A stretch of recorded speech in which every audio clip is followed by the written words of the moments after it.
Your child did not choose their temperament, nor can they change it. So, what is temperament? What is happening inside of them and what they are processing from outside of them. Some kids are like sunshine on a rainy day. They can take in that information and quickly process it and regulate themselves. That is a child who has an easy temperament. That child, the easy child, is the child that is taking in that information, able to process and regulate it, and then their behavior shows you that. They are the child that is not bothered by sock seams or clothes tags. They also don't mind when a plan has to change or it's time to leave somewhere that they want to stay. And then there's the slow to warm kids, and they're the kids that just take a minute. Sometimes they're called the shy kids, or, oh, they're shy at first, but then once you get to know them, they warm up. They just need a little bit more time to regulate. And then there's the children like me, the children with difficult temperaments. These are the children that have a more difficult time taking in information, regulating it, and then having our behavior communicate that out. As a result, we are often labeled the difficult child, or the challenging child, or the strong willed, strong headed, stubborn, out of control, spoiled child, the child who is bothered by sock seams.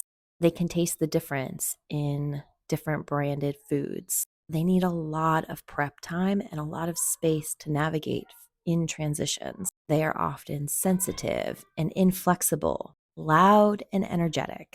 But here's the thing, no matter what temperament your child has, there are strategies that you can learn to help them thrive just as they are without trying to change them. Hello, if we've never met before, my name is Megan and I am a parent coach.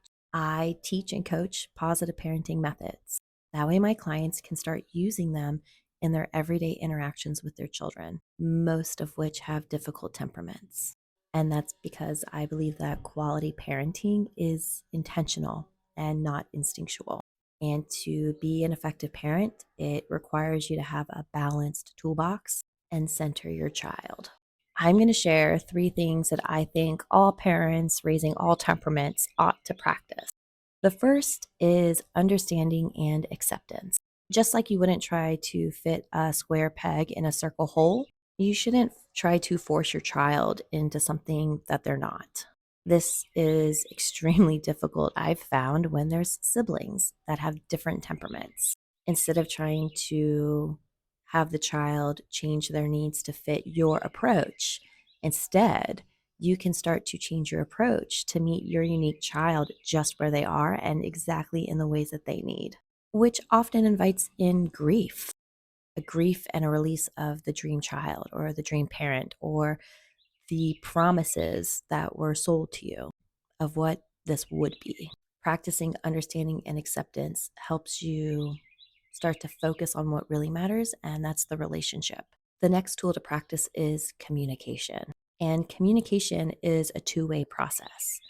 I like to think of communication like a good tennis game where the ball is going back and forth from player to player, getting into that good groove of giving and receiving.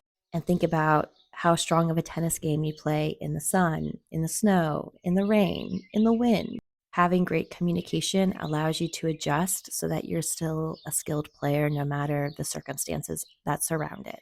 The third skill that I think all parents ought to be practicing is the skill of coaching, bearing witness to and supporting their child through learning skills and then practicing those skills. So instead of focusing on punishment and making, getting, forcing, control, and coercion, we can start focusing on what are the skills that I can teach, model, that they can learn, and then we can practice together.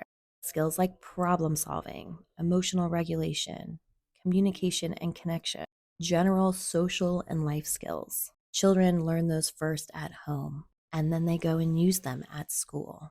And so by learning positive parenting methods, you can start to develop those skills in your home, in your everyday interactions with your children. I have found that when parents understand their child's temperament and then learn how to balance their toolbox so that their child feels seen, safe, heard, and understood, then that really starts to foster a very secure bond and connection between them. And that bond starts when the child is younger and extends well into adulthood. So if you are ready to get started, understanding your child's temperament, balancing your toolbox, and starting to take action in this work, I encourage you to head to my bio link, look at my resources, and take the first step to get started.